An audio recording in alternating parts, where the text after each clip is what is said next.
जो रूस न कर सका, जो जापान न कर सका और ना ही इजराइल कर सका, वह भारत के चंद्रयान 3 ने कर दिखाया है। करीब 5:20 पर इसरो के चैनल पर लाइव प्रसारण शुरू होता है। भारत के करोड़ों लोग उस पर नजर गड़ाए बैठे थे। लोगों को इंतजार था कि कब भारत इतिहास रचेगा। जैसे जैसे समय बढ़ता जा रहा था, लोगों की धड़कन बढ़ती जा रही थी।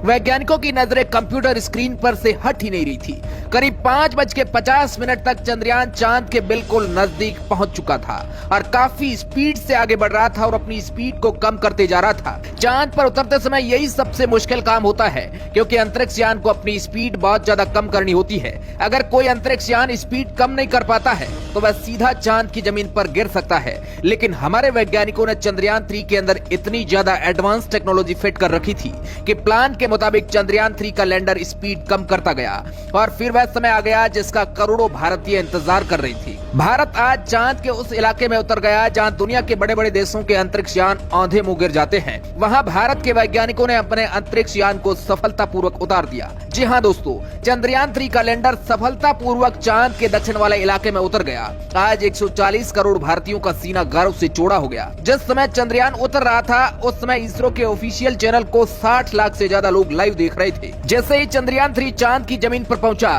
तो इसरो के हेडक्वार्टर में बैठे वैज्ञानिकों की तालियां रुक ही नहीं रही थी। हजारों वैज्ञानिक खुशी से झूम उठे।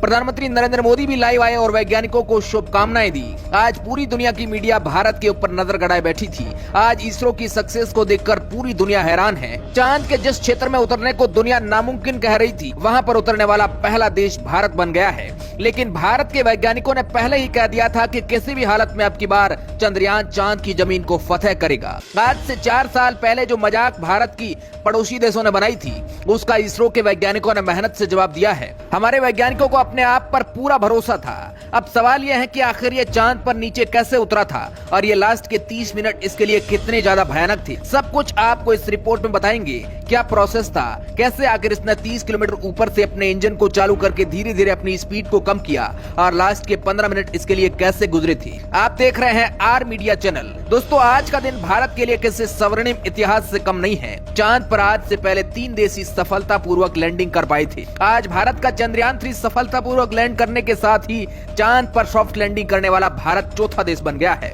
अब भारत स्पेस रेस में इन देशों के साथ शामिल हो गया है। लेकिन दक्षिण वाले इलाके में आज तक अमेरिका भी नहीं जा पाया। चांद का सबसे रहस्यमय इलाका यह माना जाता है। चांद के इसी इलाके में बड़ी मात्रा में पानी मौजूद है, बर्फ के रूप में। यह इलाका डार्क साइड ऑफ मून भी इसे कहा जाता है, यानी चांद का यह अंधेरा हिस्सा माना जाता है। यहाँ पर कई गड्ढे ऐसे हैं जहाँ पर करोड़ों सालों से सूरज की रोशनी नहीं पहुँच पाई है। उनके अंदर क्या है यह आज तक नहीं पता है। जब आज से 42 दिन पहले मिशन लॉन्च हुआ था, उस समय वैज्ञानिकों का प्लान सब कुछ फिक्स था और इसी प्लान के अनुसार वैज्ञानिकों ने आज 23 अगस्त के दिन 6:04 पर चंद्रयान 3 को सफलतापूर्वक चांद पर उतार दिया। पृथ्वी से लेकर चांद के बीच चंद्रयान 3 ने बहुत लंबा रास्ता तय किया था। रूस की तरह चंद्रयान 3 ने शॉर्टकट रास्ते का इस्तेमाल नहीं किया था। इससे पहले चांद के चारों ओर काफी सारे इसने राउंड काटे। उसके बाद चांद के सबसे नजदीकी कक्षा यानी 100 किलोमीटर के दायरे में पहुंचा। वहां से भी इसने डी ऑर्बिटिंग की और फिर से चांद से 30 किलोमीटर ऊपर की कक्षा में जा पहुंचा। वहां से वैज्ञानिकों ने इसके नीचे उतरने का प्रोसेस स्टार्ट किया। 30 किलोमीटर ऊपर से वैज्ञानिकों ने इसके इंजन को फायर किया और फिर धीरे धीरे ये नीचे की तरफ उतरना स्टार्ट होता है। इसके रास्ते का मैप भी आप वीडियो के अंदर देख सकते हैं। कुछ इस तरीके का रास्ता चंद्रयान 3 के लिए वैज्ञानिकों ने बनाया था और जब ये नीचे उतर रहा था उस समय इसके अंदर लगा कैमरा नीचे की जगह को स्कैन करके बता रहा था कि लोकेशन बिल्कुल सही सलामत है, यानी नीचे चंद्रयान के लिए कोई भी खतरा नहीं है। इसके अलावा इसके अंदर सेंसर्स लगे होते हैं जो पहले से ही इसको काफी ऊपर से ही स्कैन करके जानकारी दे रहे थे कि चांद का लैंडिंग एरिया बिल्कुल क्लियर है। 30 किलोमीटर से नीचे का सफर मिनटों के अंदर होता है। यहाँ पर वैज्ञानिक इसकी लाइव तस्वीर भी देख रहे थे। इस 30 किलोमीटर से नीचे के डिस्टेंस को कवर करते समय चंद्रयान 3 खुद ही फैसला ले रहा था और खुद के अंदर लगे ऑनबोर्ड कंप्यूटर सिस्टम ही चंद्रयान 3 को सलाह दे रहे थे। करीब 7 किलोमीटर ऊपर आने के बाद इसके रास्ते में थोड़ा बदलाव होता है और इस 30 किलोमीटर के अंदर में कई सारे पड़ाव होते हैं। लेकिन हमारे भारत के वैज्ञानिकों ने इतनी तैयारी कर रखी थी कि सभी पड़ाव आसानी से सफलतापूर्वक चंद्रयान 3 पार करता हुआ चांद की सतह तक जा पहुंचा और इसी के साथ भारत ने इतिहास रच दिया। चांद पर उतरना इतना भी आसान नहीं होता है। इस 30 किलोमीटर के दायरे में इस अंतरिक्ष यान को बहुत ज्यादा अपनी स्पीड को कंट्रोल करके बिल्कुल इसे 0 पर लाना होता है। यानी जैसे जैसे ये नीचे की तरफ बढ़ता जा रहा था, चंद्रयान 3 अपनी स्पीड को घटा रहा था। स्पीड के घटने की वजह से इसने आराम से चांद की जमीन पर लैंड किया। अब दोस्तों, चांद पर तो ये सफलतापूर्वक उतर गया। अब आगे का काम वैज्ञानिक शुरू कर देंगे। अभी चांद पर दिन की शुरुआत ही हुई है। इससे 14 दिन तक चांद के उस इलाके में रिसर्च का काम करना है। 14 दिन के बाद चांद के उस इलाके में रात हो जाएगी। लेकिन अब सवाल ये उठता है कि इन 14 दिनों के अंदर ये वहाँ पर क्या करेगा? आखिर इसका मुख्य मकसद चांद के दक्षिण ध्रुव में जाने का क्या है? चांद का दक्षिण ध्रुव काफी जटिल इलाका माना जाता है, जहां पर काफी देश तो ट्राई कर चुके हैं, लेकिन उन्हें सफलता नहीं मिली थी। आपको पता होगा कि 2019 के अंदर भारत ने चंद्रयान 2 को दक्षिण वाले इलाके में भेजने की कोशिश की थी, लेकिन वह जा नहीं पाया था। अब चंद्रयान 3 चांद के दक्षिण वाले इलाके में बहुत बड़ी खोजबीन करने वाला है। भारत के अभियान पर अमेरिका और दुनिया भर के देशों की नजर है।